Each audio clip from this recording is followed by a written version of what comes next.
발달지원단입니다. 요즘에 발달에 관심이 많죠. 아이가 하나, 둘이다 보니 아이 발달에 대해서 굉장히 관심이 많으신 것 같고, 그리고 미디어에서도 발달이나 양육에 대한 정보가 쏟아지는 것 같습니다.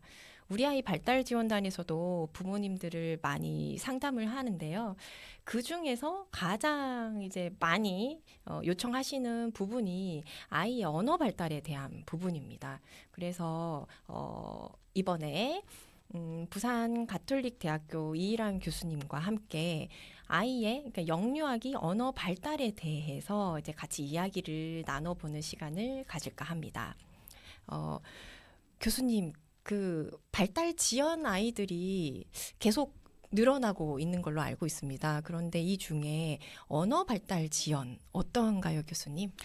네, 최근 들어서 환경적인 요인으로 영유아기의 언어 발달 지연이 점차 증가하고 있고요. 언어 치료실에 많은 아이들이 다니고 있다고 아마 여러분들도 알고 계실 거예요. 지난 코로나 팬데믹 시기 동안 아마 특히 언어에 문제가 있는 아이들이 증가하고 있고요. 치료실에서도 이런 아이들을 아마도 많이 이제 치료를 진행하고 있는 것 같습니다.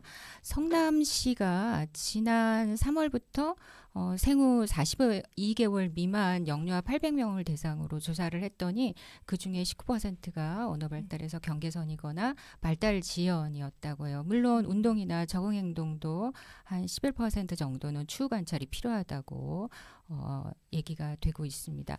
아마도 코로나 시기 동안 부모나 다른 성인 또 또래랑 이렇게 상호작용하거나 또 언어 자극을 주고 신체 활동도 줄어든 이유가 있을 것 같고요. 21년에 건강보험 심평원에서도 비슷한 경향을 보고하고 있어요.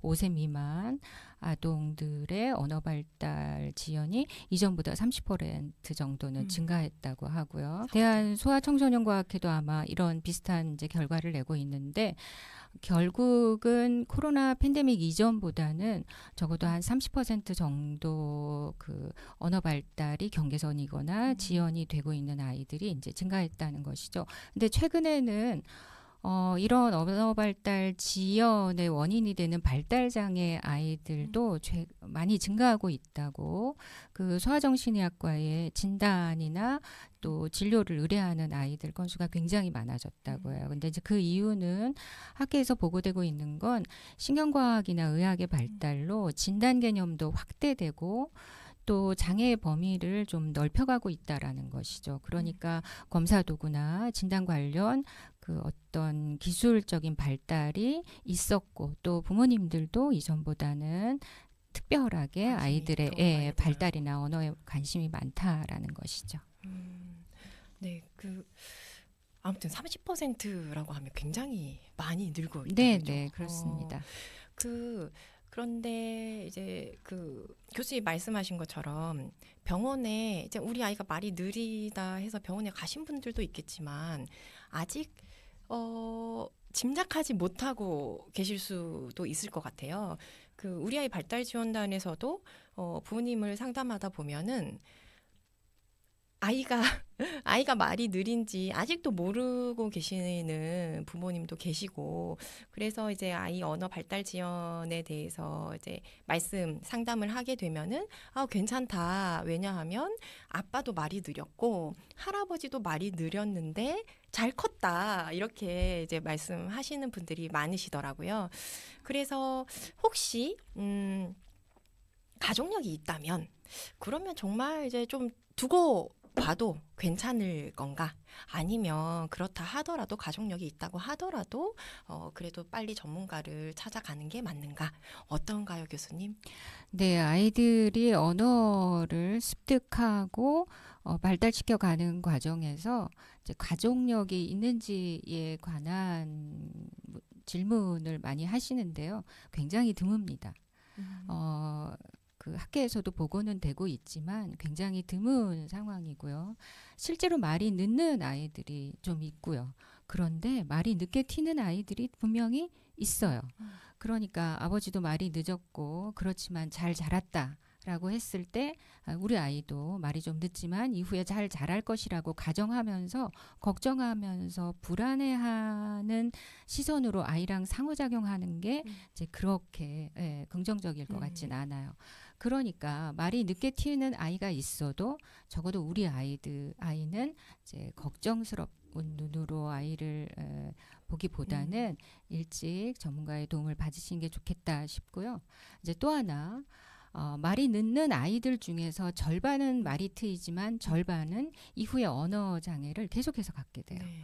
그러니까 초기 발달 시기부터 언어가 늦었고 초등학교 입학 이전까지 언어 문제가 있었던 아이들은 초등학교 입학해서 읽기나 쓰기 또 학습에 어려움을 갖게 되는 경우가 많아요. 그러니까 이후에 언어 문제를 계속 가지게 될 가능성을 생각한다면 이제 조기에 전문가의 도움을 받는 것이 좋겠죠. 자, 그래서 코로나 팬데믹도 말씀을 드렸다시피 앞으로는 이런 식의 환경적인 영향이 많을 것 같아요. 만약에라도 가족력이 있든 없든 다양한 요인들이 아이들의 언어 습득에 영향을 미치기 때문에 조기에 전문가의 도움을 받는 것이 좋을 것 같습니다. 네. 혹시 가족력이 있다면 오히려 그것 때문에 우리 아이의 언어를 좀 더 빨리 또 유심히 관찰해 볼 수 있는 계기가 또 그렇죠. 되지 않을까 싶은 생각이 듭니다. 네, 감사합니다, 교수님. 그렇다면 이렇게 이제 가족력이 있을 수도 있고 아닐 수도 있고 우리 아이가 좀 말이 느린 것 같다 이런 생각이 드실 때 부모님이 가정에서 어떤 부분을 좀 중점을 두고 아이를 관찰을 해보는 게 좋을까요, 교수님? 네, 아이가 말이 늦고 언어 발달이 지체가 된다고 할 때 언어에만 일차적인 결함이 있는 경우는 상당히 드물어요. 물론 언어 치료실을 방문하는 아이들 중에 정말 언어 문제만 있는 아이들이 있기는 하지만 이 아이들도 역시 언어 관련 기억에 문제가 있다라는 보고들이 있어요. 그러니까 많은 아이들이 언어 문제가 있다고 할 때는 인지 능력, 그다음에 듣기, 또 신체 발달, 정서 이런 부분에서의 문제가 언어 결함으로 이어지는 경우가 많아요.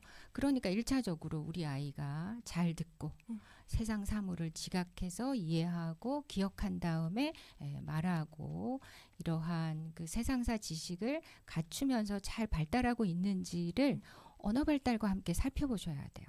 그러니까 아이의 전반적인 발달을 함께 보시라는 거죠. 그러니까 예를 들어서 걷기 시작할 때 아이들이 첫날 말을 산출해요. 근데 그 이전에 어머님이 이유식을 할 때쯤 되면 아이가 전이가 나오거든요. 그러면 그때 씹고 삼키고 하는데 필요한 기관은 결국 우리가 말하는 기관하고 같아요.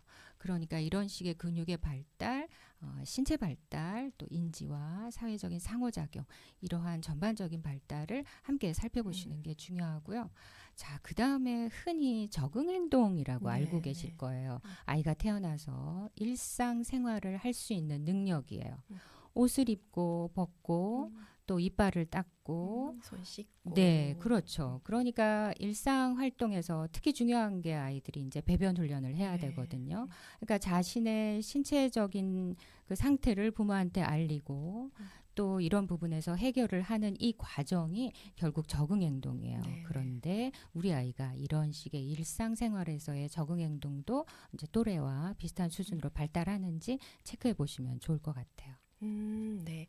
우리 아이가 그러니까 언어 이거에만 초점을 두기보다는 아이의 이제 전반적인 종합적인 이런 그 발달을 체크해 보는 것이 필요하다. 네, 좋은 말씀 감사드립니다.